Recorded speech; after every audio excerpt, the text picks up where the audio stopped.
हो गए, हुजूर ने खाया कुछ नहीं। आपकी बीबी ने जल्दी से रोटी पकानी शुरू कर दी, सालन तैयार। हजरत जनाब अबू ज़र फरमाते हैं दोबारा बाग में गया, अंगूर पके हुए थे, अंगूरों का खोशा तोड़ा, प्लेट में रखा हुजूर के सामने। हुजूर आप खाइए।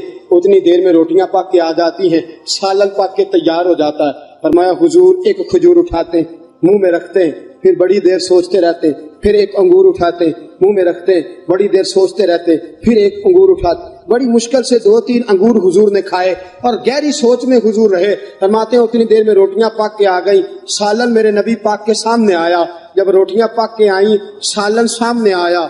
हजरत सलमान फरमाते हैं हुजूर ने एक रोटी अपने हाथ पे रखी, 2-3 बोटियां उठा के रखी, चारों कोनों से रोटी लपेट के हजरत सलमान के हाथ में दे दी। फरमाया सलमान जा फातिमा के घर दे आ। मैंने 3 दिन से कुछ नहीं खाया, फातिमा ने 7 दिन से कुछ नहीं खाया। मेरी बेटी फातिमा 7 दिन हो गए।